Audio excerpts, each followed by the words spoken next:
keleni Patrice Talon yo fofon la mesene yo fofon la mesene be ministre o ko lentia o ame o le de susune be duya le inko ile bi kpojo ame be ato ale inko am yo fofon na me o yo la mesene kane do gobe ba inko yo mseno la mesene kane do gobe do no asine nyo na pele ne nyo be ni o nkano di ke be to le ni am ya Géo, moi je raconte pour ce matin. Pour ce matin là. Tout mi temps, topo mi temps là. Causer une série tout aujourd'hui. Quand on pone et quand mine doit envier voyez mener.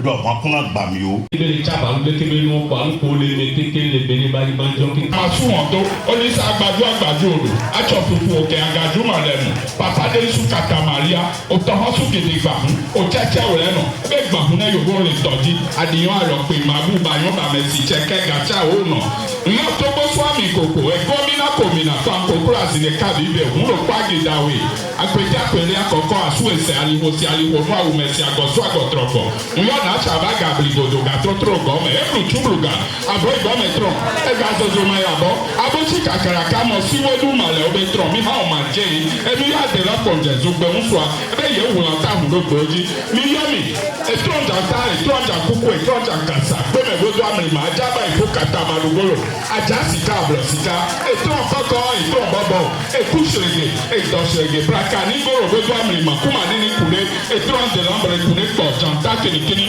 ebodu gachi mi yo sakira boni bibiti mali agba ebe gadeli a eche la liela ebi yo ke bi so agbon su hole do akpa so bobodu gbagba gugu e so hule toji ba to gbe no populisha for the kato ebe won si for the top e no bi gogo mo nje de home mi ha o manje yin ba ni mi keke yen yo amede bla amede dado de city abato asi no bia le gba agbo he gba e du mu ma susu mu akojo nkoke awon ti blogojo no gbojo yo bule gba si me le gba agbo mu le gba ebi jaba senche mono bagazi okufoto ono peleli agbeta oyo zepo njaba wa agbacho no gogo dagbaze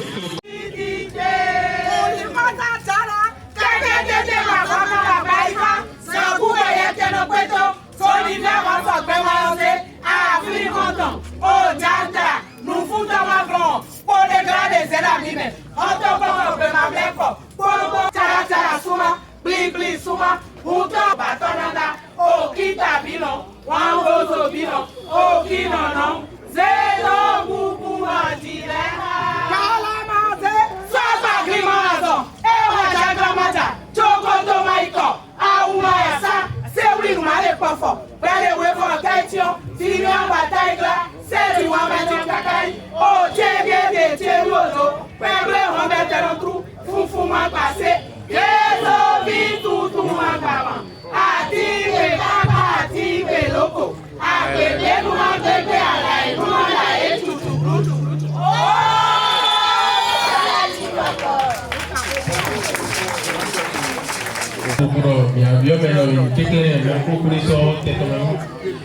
Le Bénin a donné un exemple de développement, un exemple de vivre ensemble, un exemple de lien et de, comment dire, de lien entre les différentes religions et différentes cultures.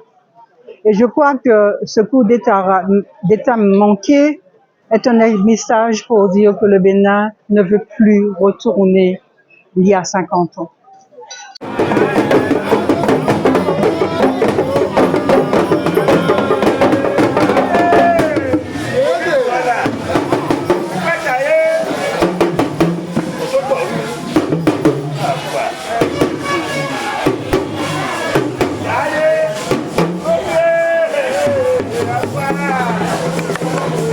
Baba,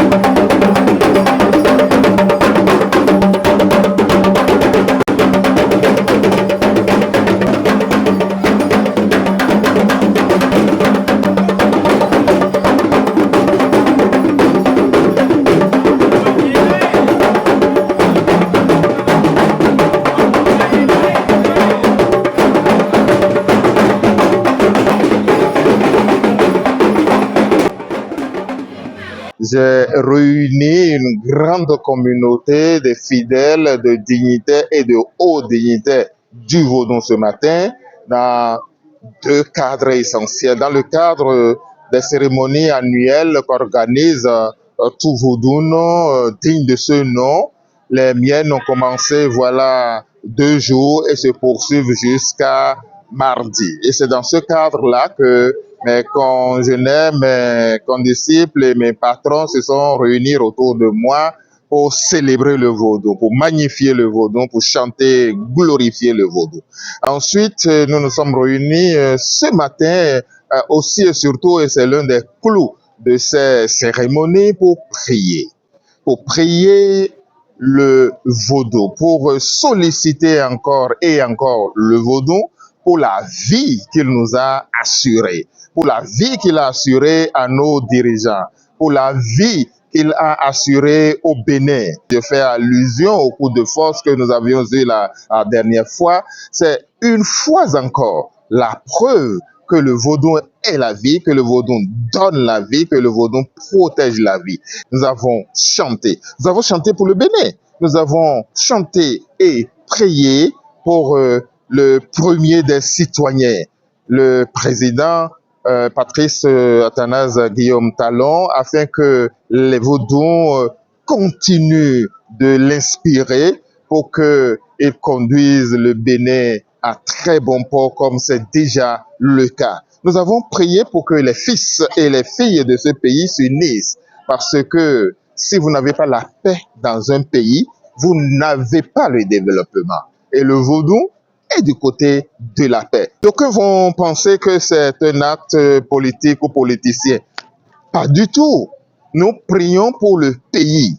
Et en tant que dignitaires du Vaudon, nous ne pouvons pas vivre et célébrer notre Vaudon dans un pays en guerre. Donc, nous sommes là pour accompagner le pays, pour accompagner les dirigeants. C'est avec eux et avec les filles et les fils de ce pays-là que nous devons assurer cette paix en vue du développement de notre pays.